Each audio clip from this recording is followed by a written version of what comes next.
Kindly subscribe to my YouTube channel if you haven't already, and then do not forget to click on the notification bell so each time you see any content, or each time we put out any content, you will not miss it at all. I'm actually here with my my son and my friend. All right, we just want to try and talk about Ghana a little bit. Yeah, David, how's it going on?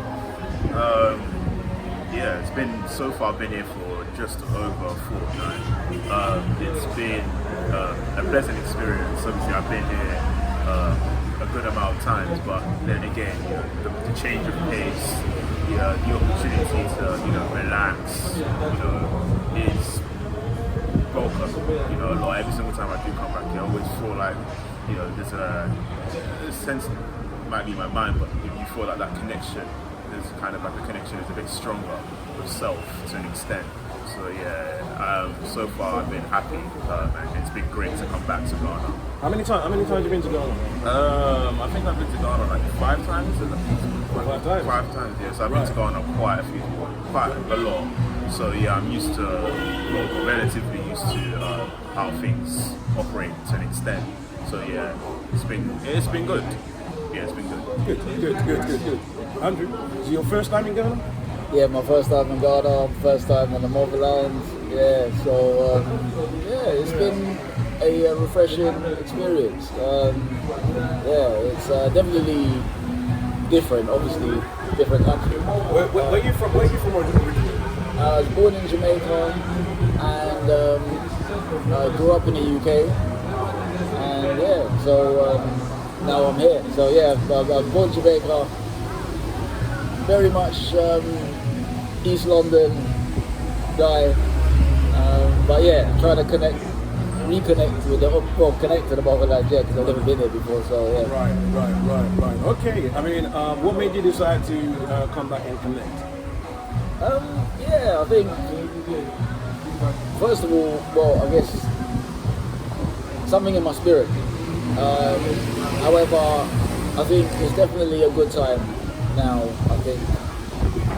Given the state of affairs as well that's been happening in recent times, I think, long story short, black people are not really appreciated in the West as they should be. That's how I feel anyway. So for me, yeah, that I want my efforts to go to people that appreciate them, and so that's what it is. Can you elaborate a bit more? I mean, when you say that black people are not appreciated in the West, can you give us some of the examples? Oh, I guess one of the most recent examples is the whole football situation and the missing the penalties. I think that just goes to show, like, really the undertone that's there. So we kind of deal with it. For me anyway, I feel that there's a glass ceiling for black people, and their hidden rules,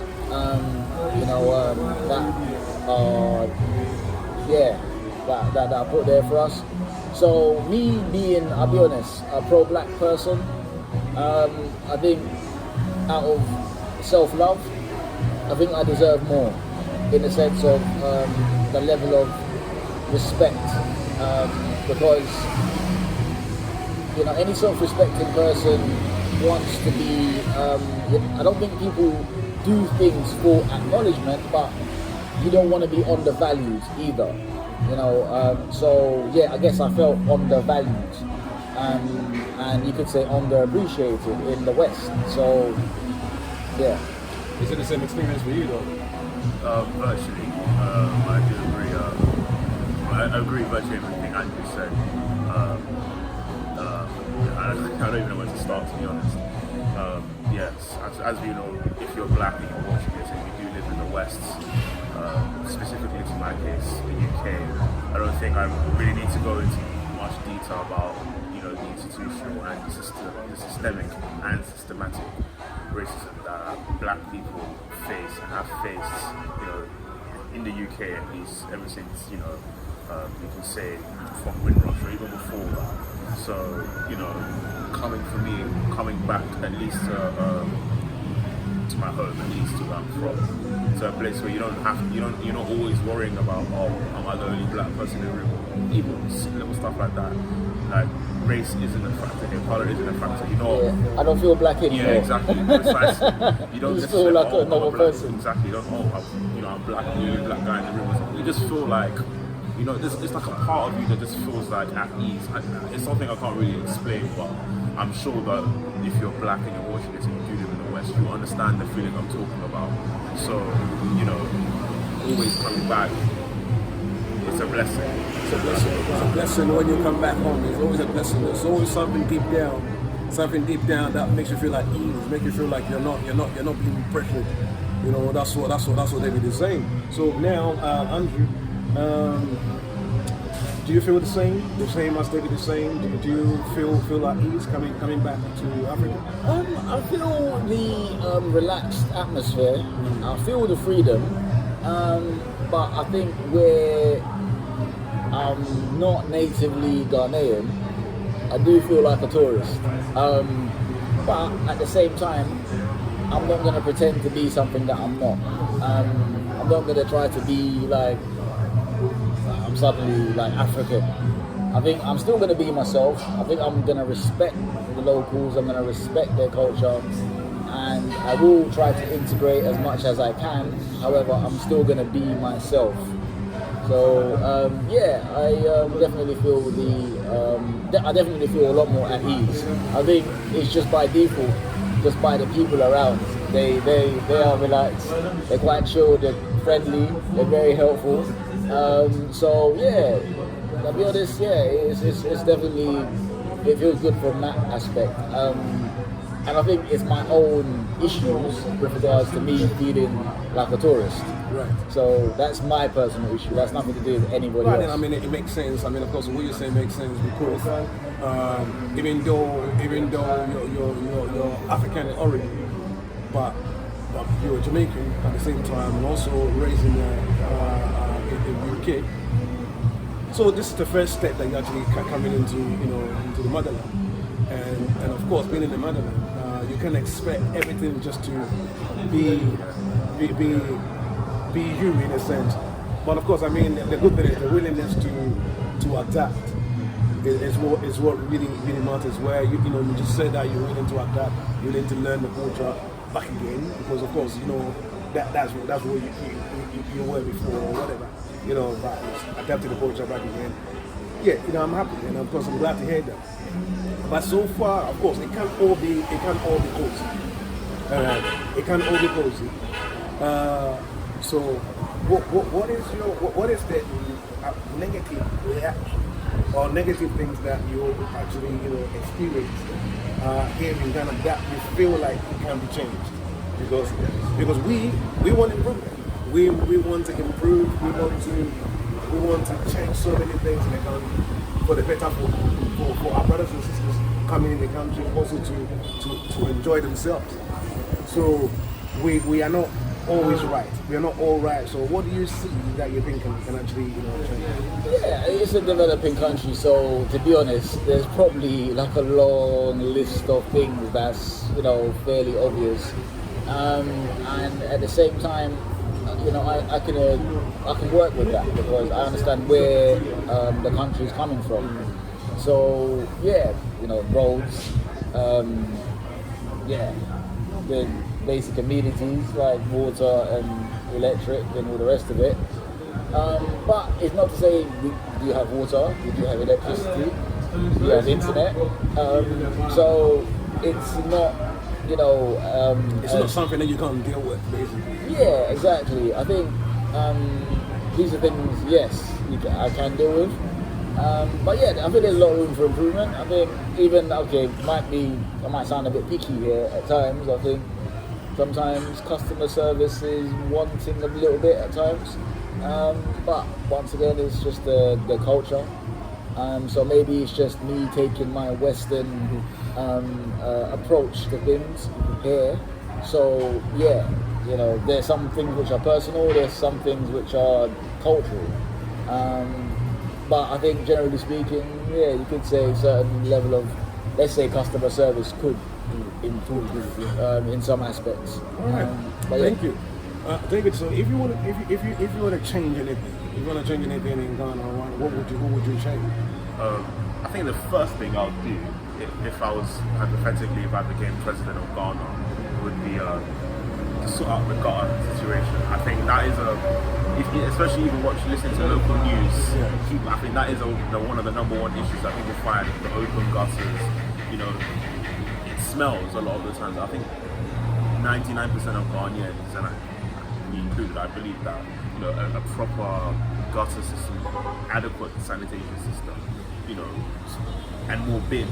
I think better sewage and bins. Exactly. The culture of bins in Ghana and a lot of Africa as well isn't as prominent in the West.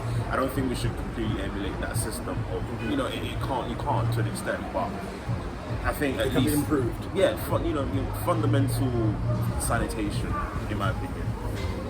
That's one main thing. I think another maybe I don't know.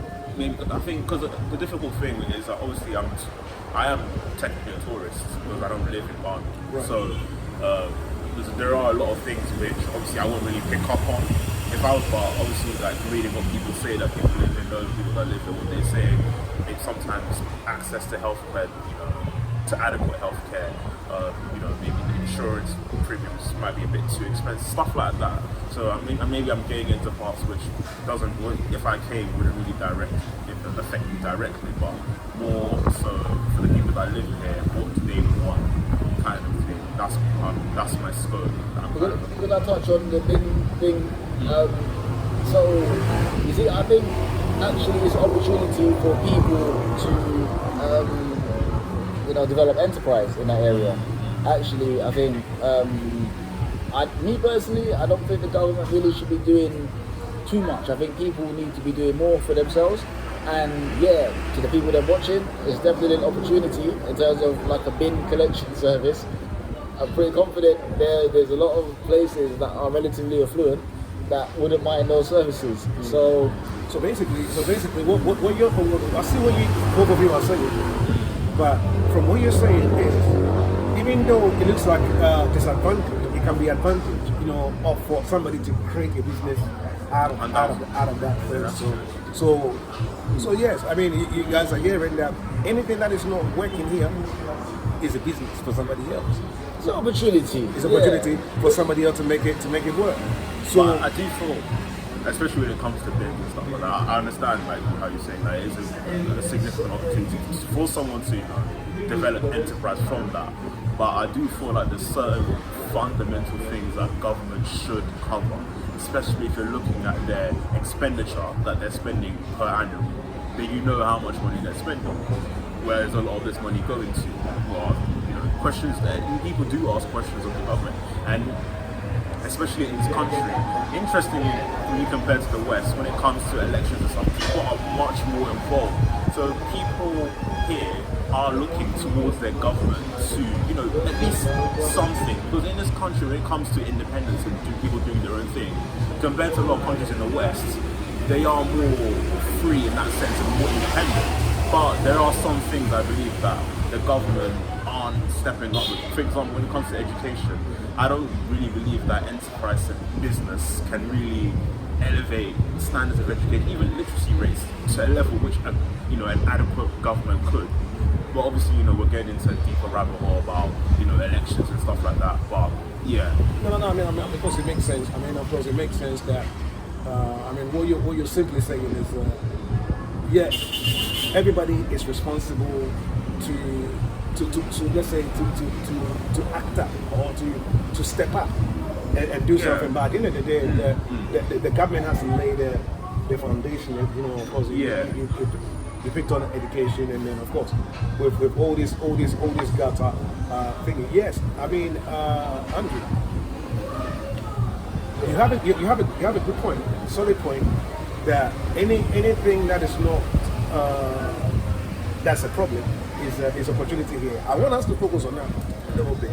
All right, maybe for our listeners, for people who are overseas that also want to come back and perhaps maybe find jobs or something like that. Or create jobs. Create jobs. So what would you say to them? What would you say to them? Yeah, well, I guess this stems more from my personal feeling about governments, is that I think the less they do, the better, truth be told. I think it's, in my opinion, it's an illusion that the government is there to help the people. And I think what they actually do, they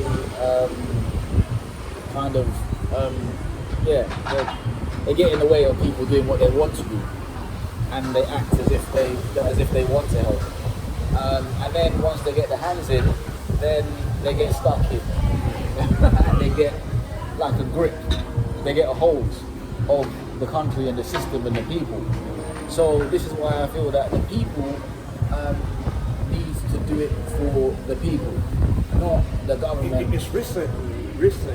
There's something that's going on in the social media, especially with Ghana on social media. Some people are holding the government responsible to fix the nation, and other people are also saying to the government, other people are also defending the government, and also bashing the people that the people should fix themselves.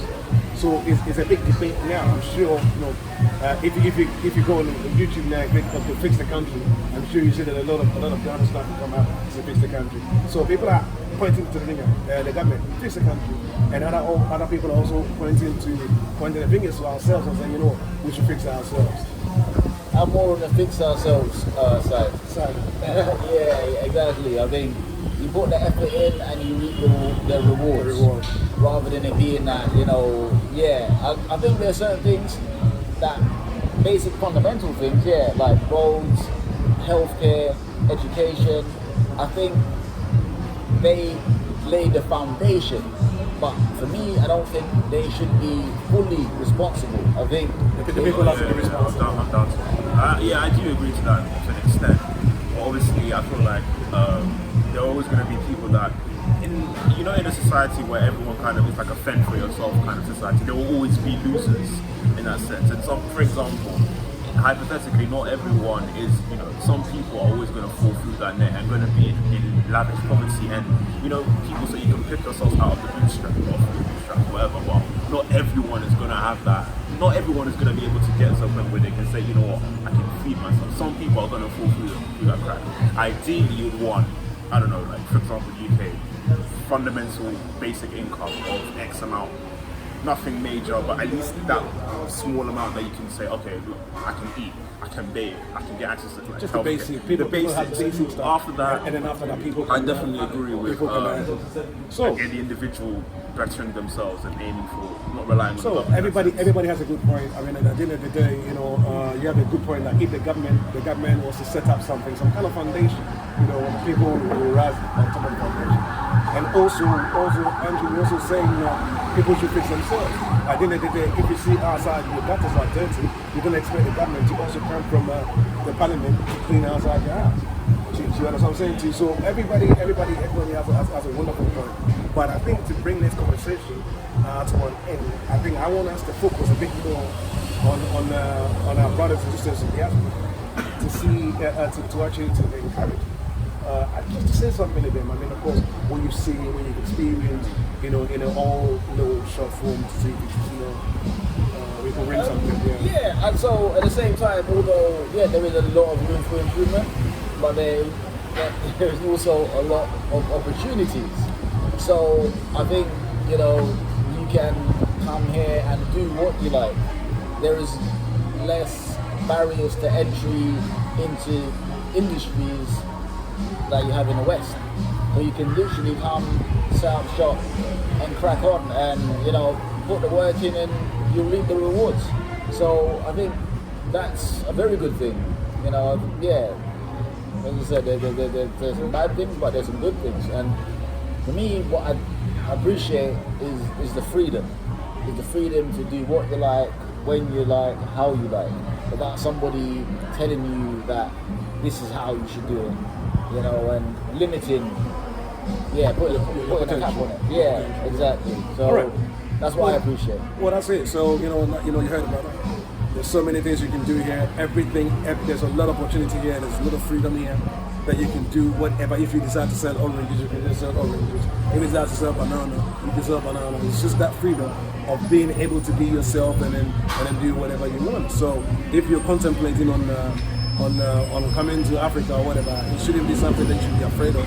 You know, just take a bold step. So David, what would you say to them? I'd say, if anyone, I would literally say to every single member of the diaspora who hasn't visited, not even just Ghana, but other parts of sub-Saharan Africa, come back. Just take, just break that barrier of apprehensiveness and fear, and just, take a step into the unknown. Because, whenever you do take a step into the unknown, sometimes you may discover, the hidden treasure. You never know. You may find something in Ghana which you may like and do. I can tell you all the things that are in Ghana and how I feel about it, but at the end of the day, you have to make that step and come and experience it for yourself. So if you're in two minds about it, if you're doubtful, the only thing, the suggestion that I would make to you is, just don't face your fears, but don't worry about, the potential things which could happen negatively. Just look forward. There could be something here for you. Yeah, there's a lot more positives, that you'll I get. know more positive. Yeah, a lot more positives than negatives. I think the mainstream media in the West make it look like it's some dead end zone. It's a lot more peaceful, it's a lot more beautiful. It's promoted in the West. So come and see it for yourself. That's the thing, pull that trigger, book a ticket. Come. That's it. I like the word that David used. Face your fears. Don't be afraid, and also be bold enough to step into the unknown, because you never know. You might find something that really interests you. And of course, I like what our conversation today is. I hope we've actually got somewhere with you guys. My name is Kwame, David, and Andrew. We're here to start doing our munching. We're serving our food now. Food is almost done. I'm waiting for my plate. David is waiting for his plate. And this is what happens in Africa. I think the plate is actually coming. Yeah, come. It's okay. Bring the food. People want to see the food. All right. So basically, guys, that's it. So that's Andrew's food.